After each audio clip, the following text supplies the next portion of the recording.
Anchor is the easiest way to make a podcast. Anchor gives you everything you need in one place for free, which you can use right from your phone or computer. Creation tools allows you to record and edit your broadcast so it sounds great. And they even distribute your broadcast for you so that it can be heard everywhere. Spotify, Apple Podcasts, and Google Podcasts. So make sure you download the Anchor app or go to anchor.fm to get started.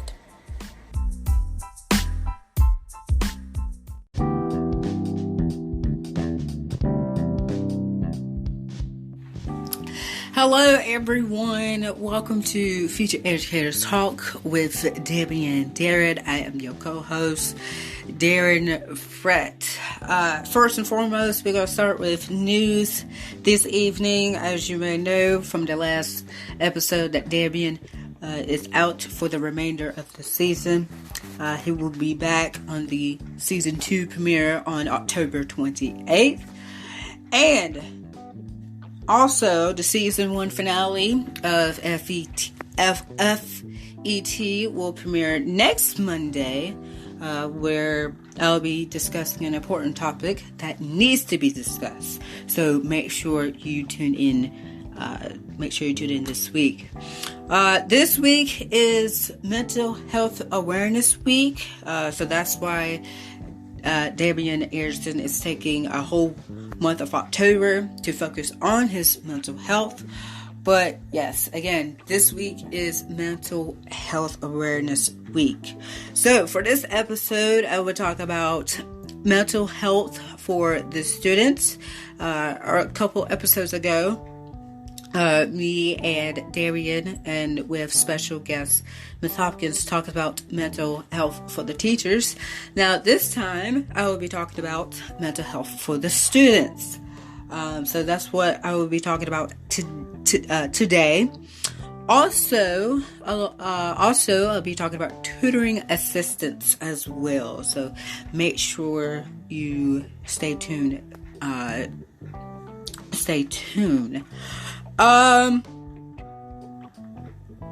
Also, speaking of the season finale, make sure you head over to Twitter at BMES Talk on Twitter on Tuesday, October 15th at 9 p.m. where yours truly, I will be the guest moderator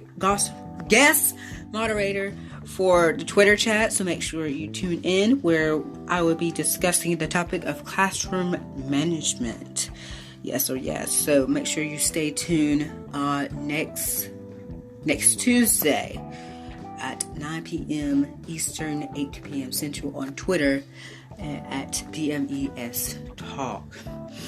Also, speaking of brand new things, starting October 28th, we have brand new episodes coming out every Monday, Wednesday, and Friday, with even more topics to discuss. Also, we have special guests coming on the show. Also, we are experiencing, we are trying out new things as well. So we cannot wait to share some of those new things with you guys starting next season.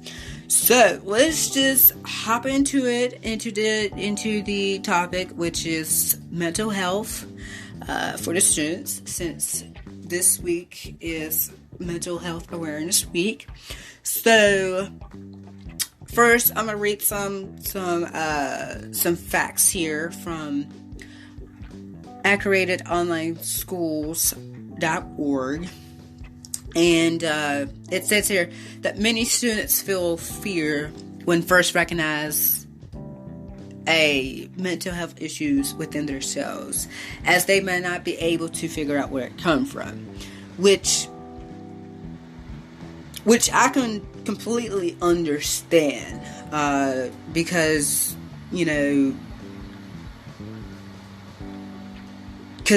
I can completely understand, I feel fear, because you don't know what's going on, they don't know what's going on. So, students who previously felt nervous during public speaking, which I was when I was in school, especially in elementary and middle school, where I had to present in front of the whole class. So again, I can completely understand. But suddenly experienced overwhelming panic, understandably struggled to figure out what changed. So,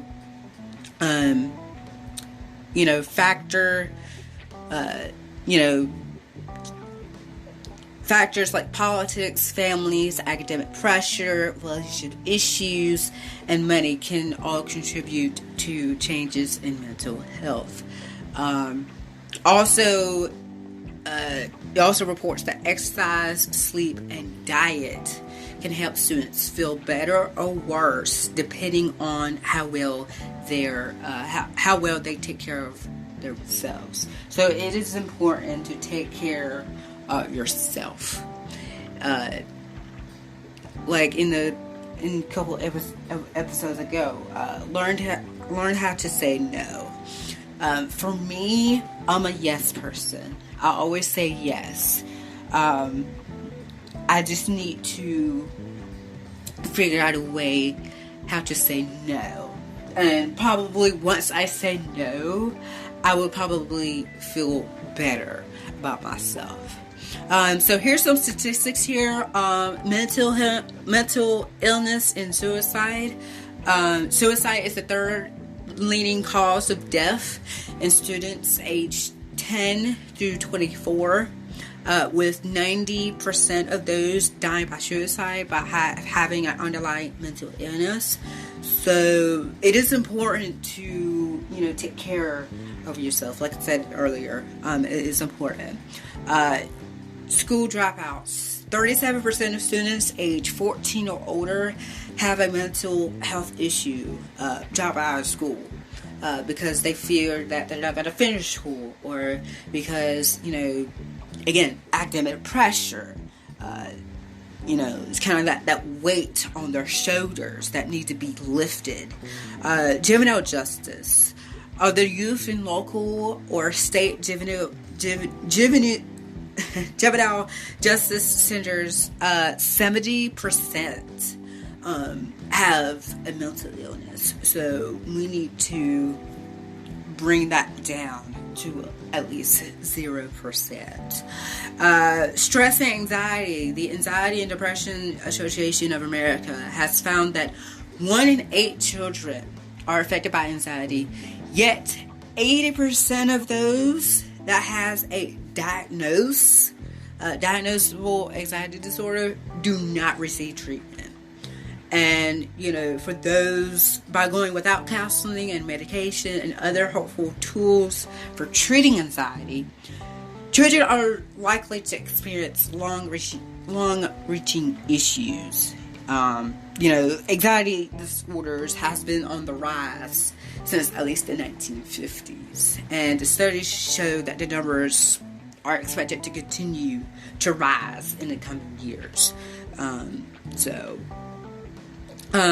Anxiety can be part of the childhood if experienced in phases. But with students with continued symptoms often have a treatable anxiety disorder. Like I said again, a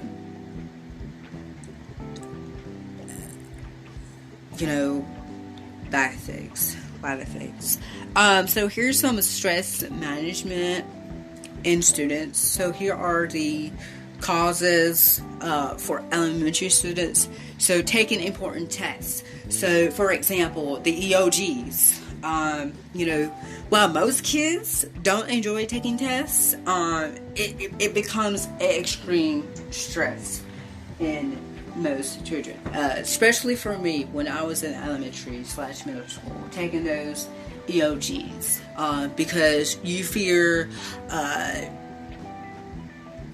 because you fear that, I'm not going to do great, or I'm not going to finish in time. And especially if you're like the last one to finish and all your classmates are like staring at you or like looking at you, to finish. Like, hurry up and finish. Like, we're all done. You're just taking your time. We're all finished. So there's that anxiety. So I felt that anxiety when I was taking my ELGs when I was younger. So I completely understand. Presenting an oral report. So getting up in front of the class is scary for students, especially for the students that are shy. That could be a huge for that, because they worry that they're going to do something embarrassing or become the pure gossip. So we do not want that to happen. PE, dread of being picked last. When class is being divided into teams, or for example, kickball. That could be an example of activity where the class divided into teams, and you feel like you're gonna get picked last every single time. And also kids often must prove that they met fitness standards in front of the group each week. Kind of like that jealousy almost. Stand out in the crowd, so being tardy or eating an unusual looking lunch or not knowing the answer when called on could be, being the center of attention, like on the spotlight, could be stressful for them. Being in danger, school lockdowns, fire drills, tornado drills. Kids are reminded about potential dangers on a regular basis. So here are some symptoms that that parents / teachers should look for elementary students. Upset stomach, vague aching pains, worrying, anxiety, nail biting, refusing to go to school, crying often, headaches, changes in appetite, nightmares, difficulty sleeping. So those are the symptoms for the students and for elementary students. So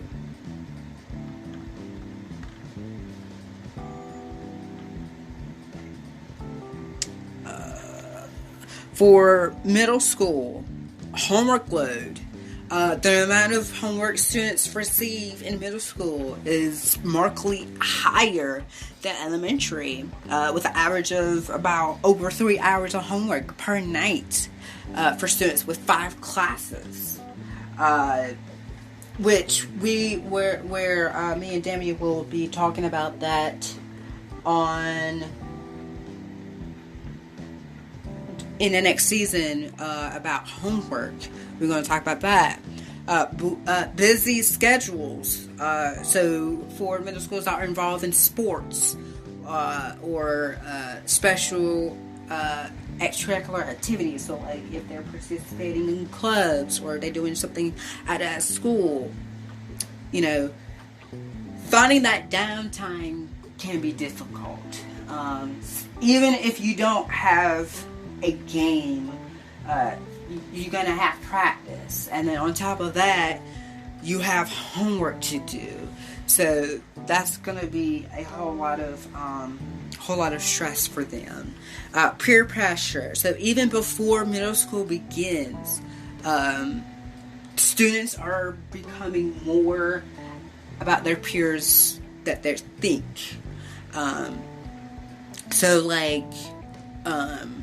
Which goes with financial worries.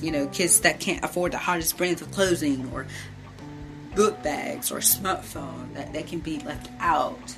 The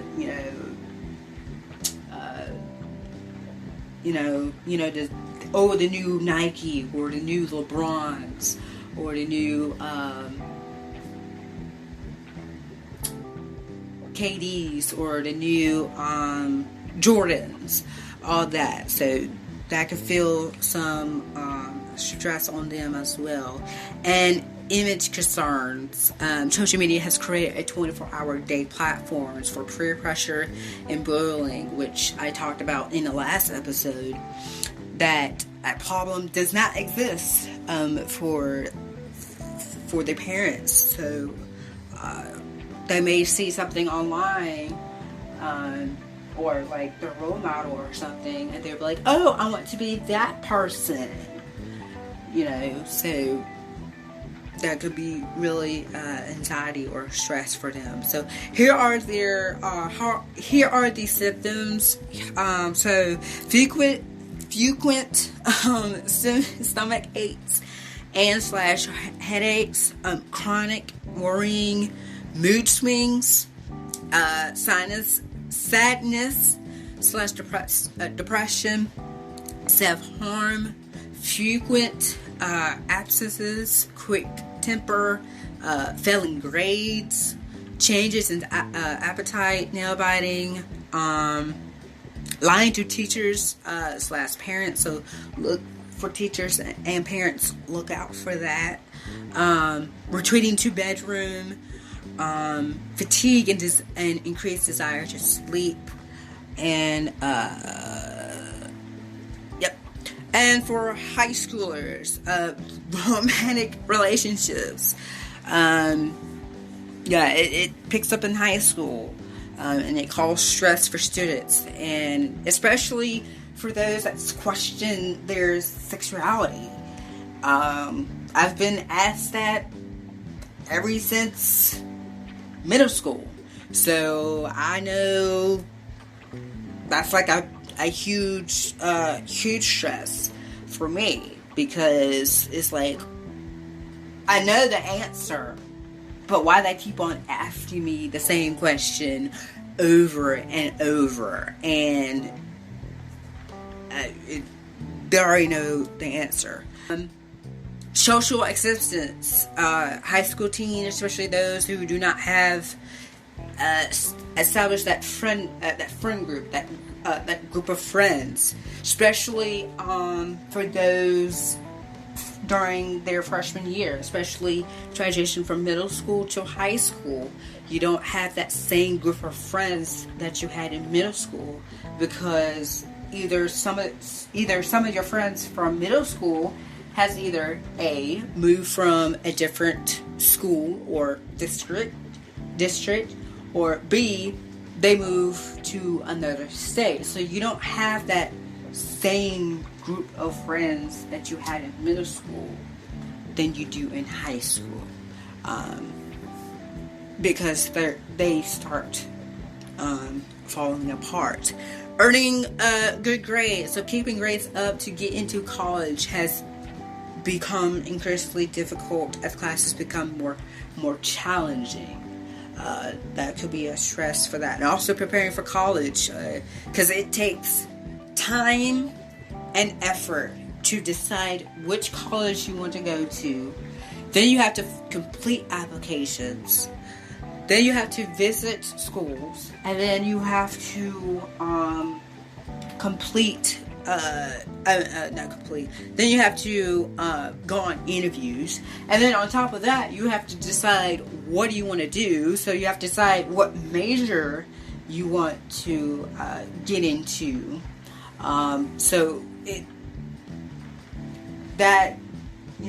There's a whole lot. So yeah, and also parental pressure. So parents often put the pressure on their child because to excel and get into a good college. At the same time, teens are trying to establish that independence. So parents are trying to get their kids to get good grades so that they can go to college, which is a great thing. But then again, it creates stress for them because they want to make their parents proud, but at the same time, they want to establish that independence. So at the same time. So here are some symptoms: nausea, dissective issues, frequent physical aches and pains, chronic worrying, self-harm, ignoring chores, schoolwork, cutting classes, quick to anger, suicidal thoughts, headaches, skipping meals or overeating, not doing things that used to be fun, sleeping problems, failing grades, isolating from friends and family, and also withdrawal from friends. And of course, for college, maintaining kind of like the same thing to maintaining that high GPA so that you can be on that dean's list. Fear of missing out, so balancing social and also academic responsibilities takes time. Lack of sleep as well, missing friends and families, because financial worry, same thing. You feel like that you're not gonna have enough money to continue on to college, and also planning for the future. So like by senior year, it's like you must have a job. By your senior year, by the time you graduate from college, you must have a job. So all that pressure. So there's that.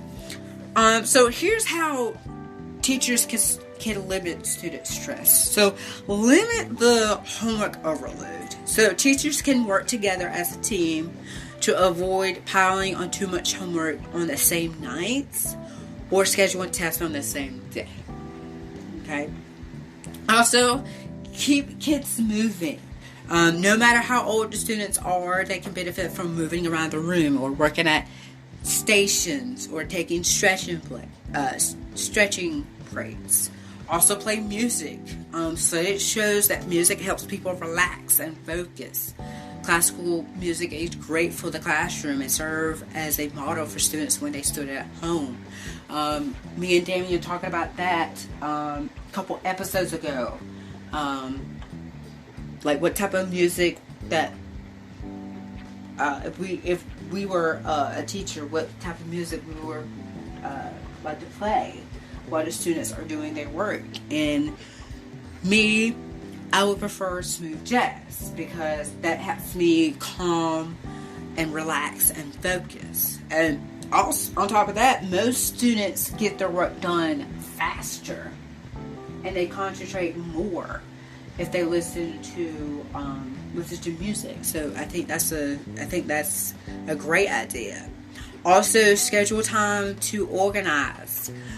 In lower grades, so like elementary and middle, desks can get messy quickly. But for middle school / high schools, lockers can get out of control.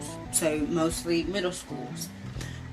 Take time out to throw away old papers or sharpen pencils can help students feel more in control. And lastly, listen. Talk about issues that bother students that don't have to take up a lot of instructional time. Even 5 minutes, just 5 minutes, going over concerns, writing them on the board, and addressing them later can help students put them aside. So I think that is a great idea for teachers to limit student stress. For parents, don't go over schedule. Psychologists say teens need time to decompress and develop naturally through non-goal related activities. So lessons, sports teams, and other activities may be helpful when it's time to apply to college, but also should be scheduled around what works best for each child in moderation. So if you have siblings, or if you have other child, make sure the scheduling works for each child so that it doesn't conflict with the other child. Also ensure the right amount of sleep. Children ages 6 to 12 get a minimum of 9 to 12 hours of sleep per night. With teens, 8 to 10. So make sure for elementary students / middle school, 9 to 12 is the minimum, and then teens 8 to 10. Also, parents can help encourage the children and teens to shut off screens at least an hour before bedtime and limiting access to screen within their child's bedroom. Also, serve a healthy diet. So, limit processed foods and those containing sugar may be linked to sleeping problems and depression. And model self-care. Enough sleep, eating nutritious food, exercising are all important for good mental health. The best way to teach children these self-care strategies is for the parents to follow them as well. So basically get them involved as well. All right. We're going to go back here. We're going to go back to inside the school here.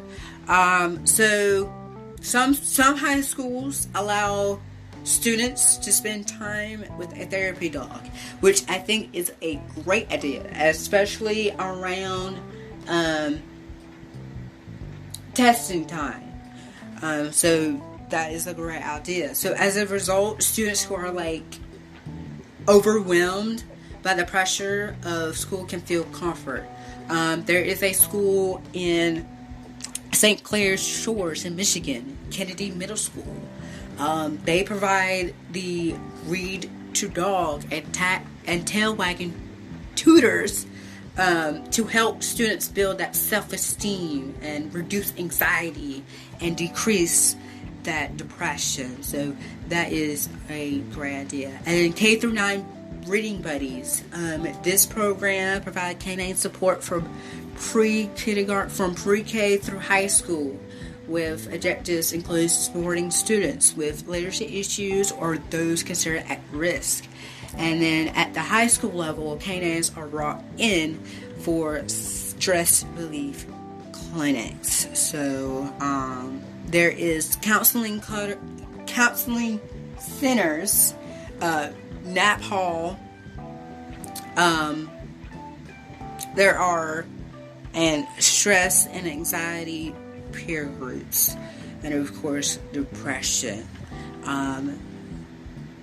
So there's just so much. Like I said, I can go more into depth about this, which there will be a part 2 of this episode with Damien in the next season. But like I said, I can go on and on about this, but I'm decided to do a part 1 and a part 2 of this because this is huge. This is huge. So part 2 of this topic will be in the later down in the episode. So later on in the episode, probably leading toward to next season. So right now we're gonna move on. We're gonna move it on right along to tutoring assistants. There are teachers that are out there that does tutoring after school, which I think is a huge great idea because students may not have they might still need help even if you go over the lesson. So I think it's a great idea to have tutoring after school. so that you would know what that student need help on, or to focus on. I think that is a great idea. So I think that is a great idea. If the teacher or there are also other tutoring services that are out there. There is one in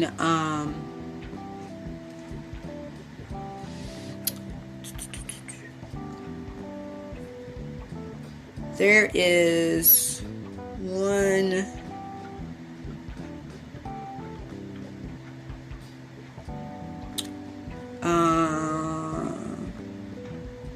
I do believe there is one called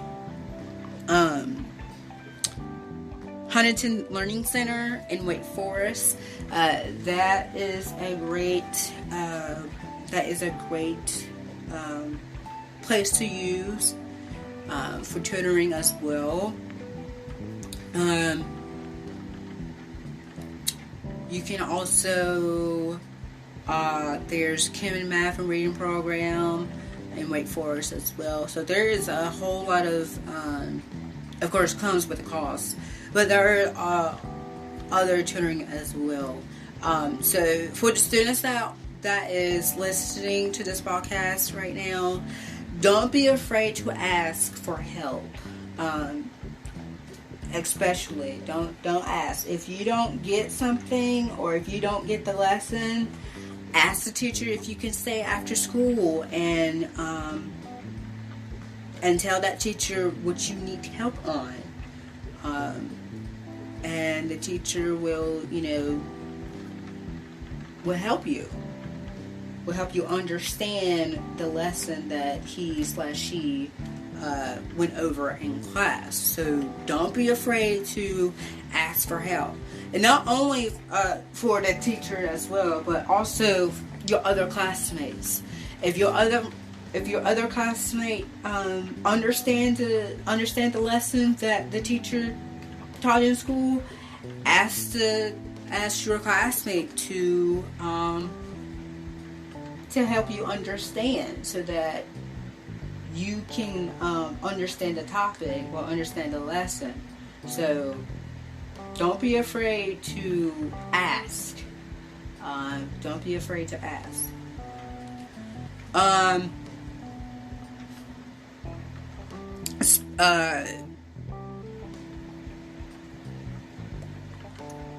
That when you get in college too, they have learning centers. They have people. They have students that are like experts or really good at the subject, where they can apply as a tutor, and then you can go to them if you need help on homework, or if you need help on if the professor, or if you didn't get what the professor was talking about. You can go to the math tutor or the tutor at the tutoring center, and you can ask for them, ask whoever the tutoring is, and ask for help, and so that you can understand. So yeah.